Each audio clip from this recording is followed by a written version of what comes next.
couldn't understand why it affected my mother so much, so I went into the sea and caught another sea urchin. I dropped it onto the sand and jumped on it. It tickled.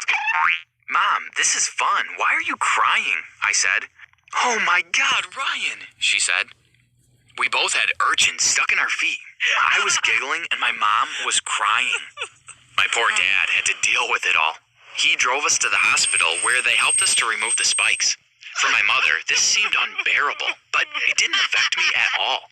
And I guess that is when I realized I was a bit different. I decided to use this difference to my advantage. At school, I developed the nickname Fearless because I was always doing the most outrageous stunts. I'd climb to the top of the monkey bars and deliberately throw myself down. Or I'd swing really high, then just jump off midair. One day, I brought a lighter to school and tried to impress a girl by burning my finger. It was so much fun. But I have to warn you, don't try any of this at home, or anywhere for that matter. I got into trouble for this because eventually the other kids wanted to attempt my stunts. When they did, they'd end up in excruciating pain with broken limbs.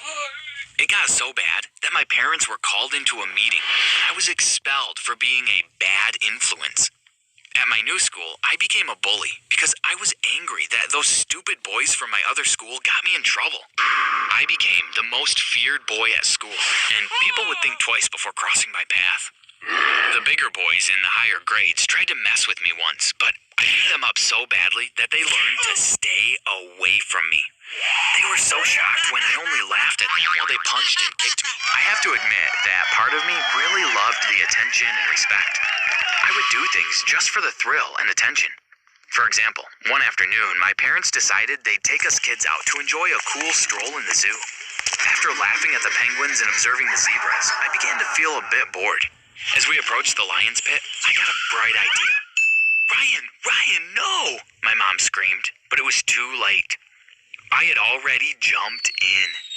I walked around, making funny faces at the lions while the crowd screamed for me to get out.